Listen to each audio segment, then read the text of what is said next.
دا صحابي فرمای وای زه قیصر او قیصران نجاشي بادشاهانو ته تللی یم خو څوک هم داسې نه و چې دغه بادشاهانو دومره غټه فرمانبرداري کړې وای لکه څرنګه چې د محمد صحابه کرامو د فرمانبرداري کوله. عروه بن مسعود رضی الله تعالی عنہ فرمای د صلح حدیبیه په موقع باندې چې کله د مذاکرات لپاره د کافرانو د طرف نه راغی بیا د ولید چې د نبی علیه الصلاه والسلام صحابه کرامو پیغمبر علیه الصلاه والسلام سره څومره محبت او جان نثاری و خپل ځان په قرباناو او سترګې دغه بالکل کلاو شولې هغه ګوري چې کله نبی علیه الصلاه والسلام او داس کوي د نبی علیه الصلاه والسلام د لاسو او بو دا صحابه کرام زمکه ته نه پریدي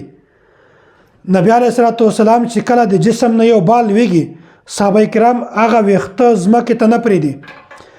نبی علیه الصلاه والسلام چې کله کوم حکم چاته کوي صحابه کرام هغه حکم د منی او بیا ګوري چې نبی علیه الصلاه والسلام نرم لهجه باندې خاص سنجیده لهجه باندې سوکا الفاظ باندې خلکو ته خبرې کوي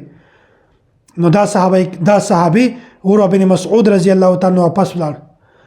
او خلکو ته وویل چې ګوري زه قیصر کسرا نجاشي بادشاهانو ته تللی یم خو د هغه اتباع کولو ول ما څوک هم داسې نه دلدلی چې د خپل بادشاه فرمانبردار وي خدا محمد یو داسې هستی ده چې د کوم صحابه کرام دي دا ټول د داسې فرمانبرداري کوله چې یو کس ما هم نه ولیدای چې هغه د حکم اتباع نه وي کړی. دا صحابه کرام دي